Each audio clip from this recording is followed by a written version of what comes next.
Hello, this is wmpyr. Once again, here to talk about the force-to-force block. And yeah, let's get this started.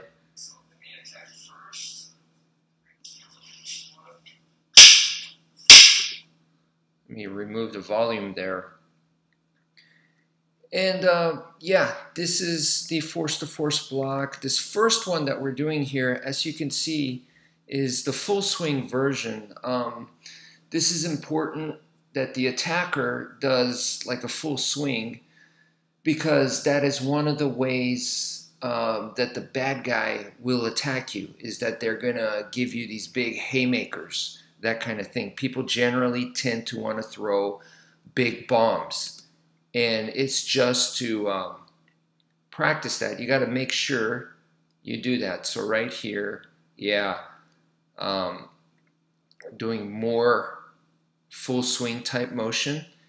And you know, we're not going super reckless or anything like that. And then on top of that, we are actually using a pattern that is the 5 angles of attack. So it is the same pattern that we're doing back and forth to each other, making it predictable, even though we're going faster and putting in some serious force in there. You know, once again, not full power to hurt each other or anything like that.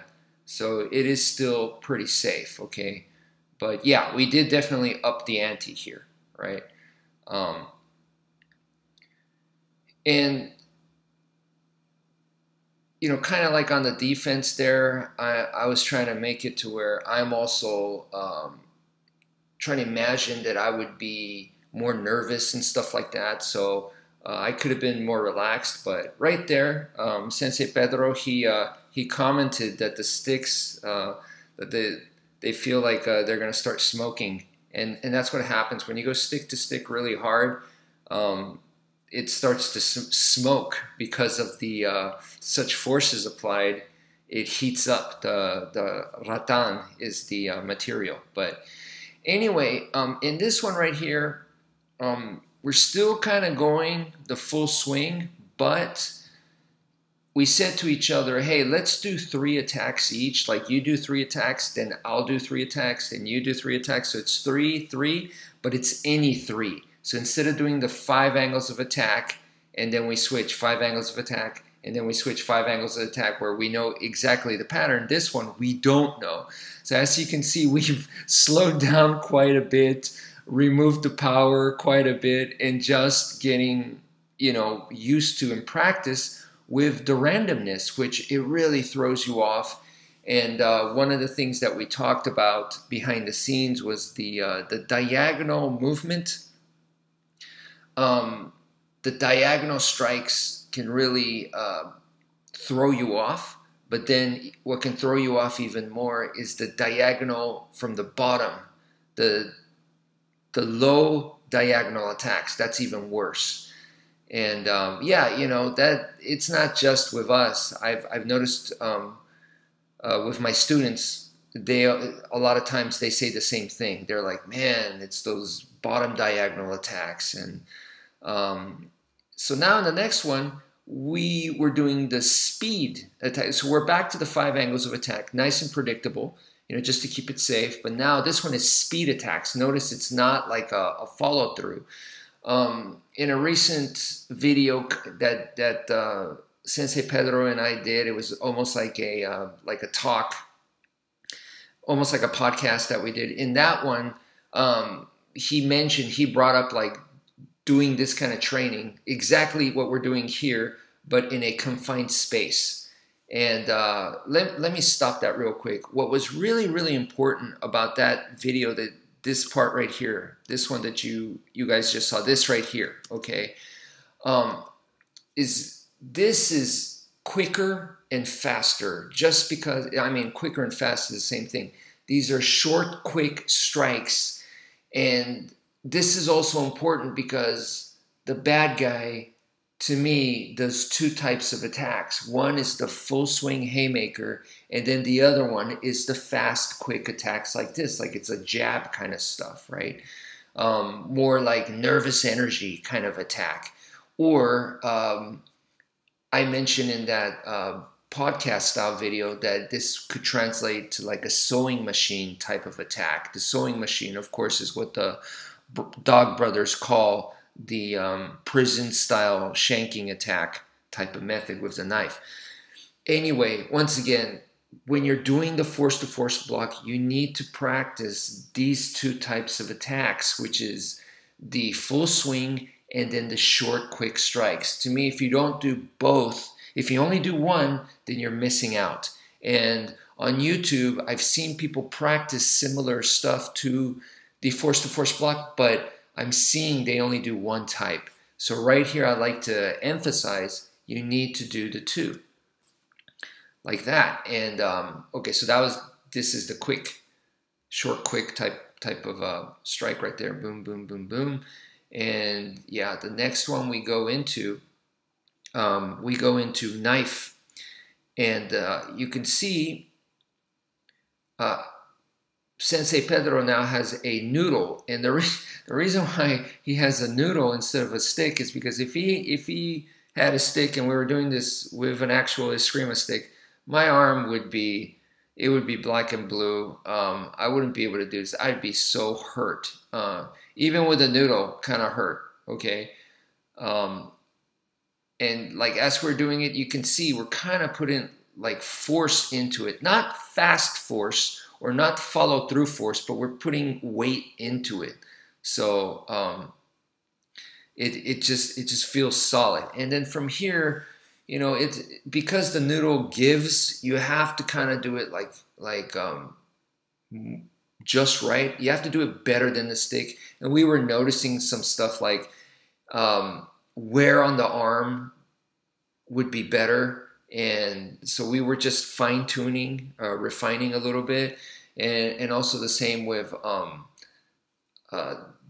if you don't do it just right, the knife could still get through. So even though you're doing the force-to-force block, the knife could, like right there, I felt like my elbow was in danger. So I was like, I don't like the angle, and, you know, just refining stuff. And this is exactly why you need to train this stuff. You can't just be like, okay, force-to-force block, I get it. No, you have to, you do have to put in some repetitions. The good thing about the force-to-force block is really anybody can do it. It's not super difficult. It doesn't take 10 years of dedicated training. No, it is fairly quick for people to pick up. But like I said, you still have to practice it. And when you go to something like the knife, now it feels different a little different from the stick. So you do have to change weapons like we were doing too. That when you're going stick to stick, it's a lot more forgiving because of the length and whatnot. And as you get better, you start getting, you know, shorter and shorter. Like with the stick, you could make your hands get closer and closer. So the space that you're using to block is smaller. And of course, with the knife, now you got to be a lot more accurate because the knife is a shorter weapon compared to the stick. And that's something that a lot of people miss out on. They don't realize with a knife just how much more accurate you got to be. And now right here, we switch to, he's holding a mitt, but you know, it's representative of a bag or a book or a magazine or, you know, whatever. And you kind of hold it with your right and your left hand. So it's similar to holding the stick. So the grip is a little different, but it has the same idea. And then I'm attacking him with a knife. So you can see, same pattern. We're just keeping it easy. It's more just to show you guys. And next time he talked about, when he comes over next time, that we were going to do a lot of different variations he wanted to test out and stuff. And then I'm, of course, interested in that too. The more practice I get here, the better. And now you can see right there, I went out of the form, out of the 5 angles of attack. I was doing different stuff, jabbing him repeatedly like that. That's not part of the 5 angles of attack, but you can see he handled it very, very well. And you see he's feeding me the 5 angles of attack, which is nice and predictable. So it's not too bad.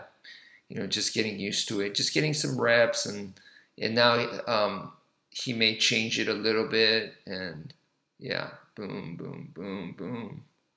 Yeah, he changed it. He caught me there. So, of course, blocking it would lessen the attack, but you aim for perfection in practice, obviously, because you want to be able to do it well when it comes to the street or when it's really going to count. And so let me talk to you guys a little bit about force-to-force block, just to cover some grounds on it. When I first learned this was in 1990. The style is modern arnis, okay? And my teacher was an affiliate from Professor Remy Presas. So that's, if you want to know where this technique came from, there you go. That's where it comes from, okay? And when I first learned the technique, it was connected with a disarm move, which I have shown you guys before on my YouTube channel. And the way he taught it, like I said, you do the force-to-force block, you snake the arm, and you disarm the opponent's stick. And it was like, so it's stick versus stick, right? That's how it's shown. And it was so, the disarm stole the show. You're focused there. And the only reason why I even remember this move, and the only I kept all the years I kept practicing it, was because of the disarm. I was like, that's a cool disarm. And the force-to-force block just happens to be the technique that you use to get into the disarm. So didn't really care about the force-to-force block.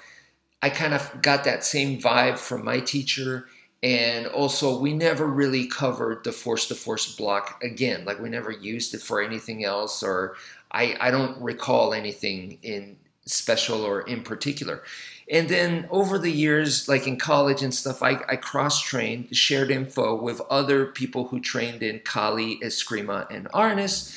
And I don't recall anyone really, saying anything special about the force-to-force block.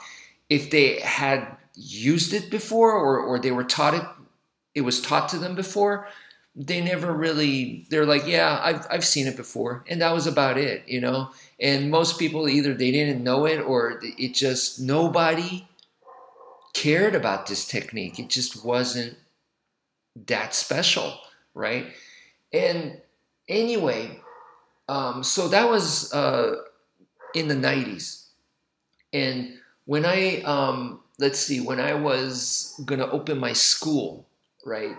My first dojo that I opened, and I said this in the last podcast video with Sensei Pedro we were talking about, is that now I'm holding mitts for my students, and before I was the one that was always punching and kicking, and I always wanted to work on my attacks, right? And because that's what you do. So I'm talking about like Muay Thai kickboxing. So I'm throwing jabs, crosses, elbows, and knees, and throwing Muay Thai kicks and stuff like that. But now, for the first time, I really had to focus on, I got to hold the mitts for my students. And when I was doing that, I noticed with the forearm shields, so this is for Muay Thai kickboxing, that I was like, wait a minute, this is just like the force-to-force block. So at that moment, it clicked. I was like, the force-to-force block is genius. The force-to-force block this is the foundation. This thing is awesome. This is so important. If you can't do this, then you're not going to be able to survive a street fight kind of thing. And I was like, all aboard with the force-to-force block after that realization. And yeah, so I got to thank my students for that, of course. And I am very grateful that I learned the force-to-force block to begin with, even though it wasn't emphasized. And I feel very lucky that I kept it with me all those years, just because I thought the disarm was really cool, or I thought the disarm was important. And yeah, so the force-to-force block, holding it like this, like you see Sensei Pedro right here, and then you see the way I'm doing it here is different, okay? I'm doing it right there. You can see that my left arm, I'm not grabbing the stick. It is for support. I'm doing it support. That is a modification of the force-to-force block grip. And when I realized that too, and Professor Bram Frank on Instagram, he has a bunch of videos on there, and you can see him with an actual bladed whip, like a one-handed sword. It's probably some type of bolo, and the Filipino version of their machete, or you could say it's the Filipino one-handed sword. You can see him doing this kind of thing where he is supporting the blade with, he has that supporting hand on there. So he's holding the grip on the handle, and then the other hand is like on the flat of the blade, basically like what I'm doing right here. And I was like, okay, so that's just a modification. The force-to-force block comes first, and then you get to this. I think most Filipino martial arts people, they learn the force-to-force block, or they don't, and they just bypass it, and they go immediately to this. And sometimes, or a lot of times, this doesn't even, they don't really do this, what I'm doing right here, because the force-to-force block was never really emphasized. So they're skipping all these steps, and they're going to defang the snake, which Sensei Pedro and I were talking, and he agrees with me that defang the snake is a lot more advanced. And, you know, because in the martial arts school format, we are passing down info to the student, right? And then that guy becomes a teacher, and then he passes it down, and the cycle continues, and, you know, there becomes a lineage, right? It's a passing down of info. Without the actual testing it out like this, the sparring, the fighting, the full contact, and all that kind of stuff, you're just getting info, and it's hard to tell what comes first, what is priority, what is your foundation, what do you need first, what becomes the base in order for you to do more advanced techniques and stuff like that. You know, it's hard to tell all that. And if the teacher's really good and he goes, defang the snake is the way to go, then the student goes, oh, okay, I'm going to focus on that without having the foundation. So it was important for me to kind of like rebuild, reverse engineer. And the most basic to me was force-to-force block. And once you get that down solid, now you can start moving into a little bit what I'm doing, which is not that big of a jump up, but it is a modification of that. And that will lead to more like, now we're going to go into knife grips, which you could do force-to-force block with the knife. And I showed Sensei Pedro this day when he came over, but we didn't do it. He was like, damn, that looks hard. And yeah, I agreed with him. Yeah, with the knife, you got to be a lot more accurate. But so right here, Sensei Pedro is back to holding with two hands. But in a real life situation, if you're holding the stick with both hands the entire time, it becomes easier for me to know, oh, this guy, he's more defensive. And then I could actually strike for his hands, right? But if he's holding the stick not like that, and more like me, like this, like right here, you see me, I'm not even, I didn't even hold the stick at all in that first shot right there. And the second, back to support here, you know, but look, the in-between step, I am not holding the stick with both hands right here. You know, I pretty much have a conventional stance. That makes it harder for the guy to just aim for my hands, okay? And, you know, look, I'm not criticizing Sensei Pedro, because I told him, let's do the force-to-force block, and then I'm the one that just kind of deviated. He's doing more textbook, and I'm glad that he did, so he could show you guys. Look at that. That's perfect. What he's doing right there is perfect textbook. And you can see the arc on my stick right here. This shows how much force I was putting in there. But yeah, so those are the kinds of things that I definitely wanted to talk to you guys about, that this idea here, this is connected, and connected to knife, connected to improvised weapons, and connected to empty hand. In fact, it was empty hand training, the Muay Thai kickboxing, that opened my eyes to the force-to-force block. So it's 100% connected. And I just wanted to show you guys in this video, you know, we kind of show you the improvised weapons and the knife and the stick stuff. So those three we connect here.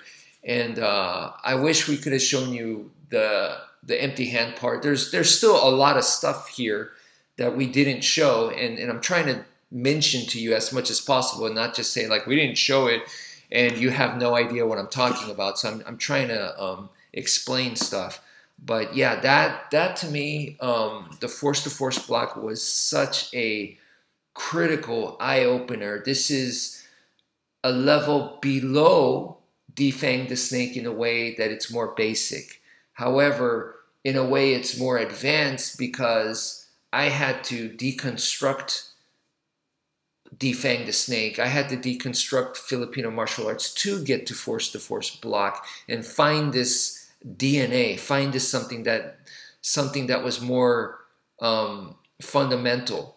And then if you ever go up against a formidable opponent, they're not going to let you attack them because they're going to be in a position to attack you and they're not going to give that up. So imagine in a street situation, yeah, you're not going to be able to attack them. And I know in a lot of self-defense video, they say, if the bad guy comes, this is the street, you don't mess around, you attack.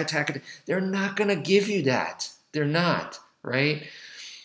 The thug, the bad guy, knows that, and they're going to be in such a overwhelmingly good position for them and bad for you, and they take advantage of that, and they know they have no problem hitting you first. And in the meantime, you're going, what's going on? Is this a situation where I need to attack? Is this a situation where I need to get combat ready? They already know that they're going to attack you. They already know that you mean nothing to them, and the law means nothing to them, whereas you don't operate that way, right?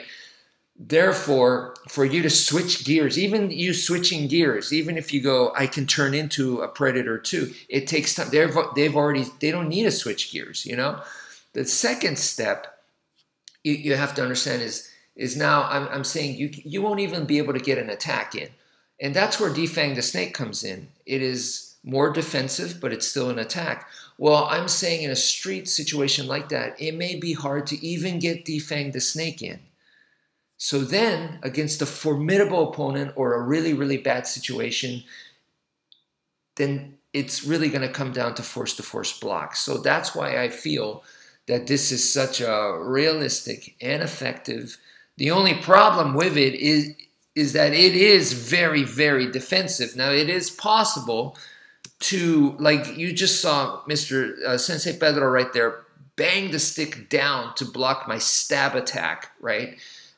I'm stabbing with a stick, but you saw him just slam his stick down. When he does that, if that hit my hand or my arm, and later on you guys kind of get to see more when we're going like into knife, shorter weapon, but he right there, you saw him again, he's slamming that stick down. When he does that onto my arm, it's possible for him to defang the snake, okay? But once again, even if not, the idea is just to survive, protect yourself, and live, because a stab to the gut with a knife can be fatal. And, you know, that is exactly the idea. So I hope, you know, I know it's a move that is not glamorous. It's not like some of the other FMA moves that look really, really cool. But it is such a good, practical, tactical, effective, functional move. And so many people do not practice it. They go they jump right into way more advanced moves.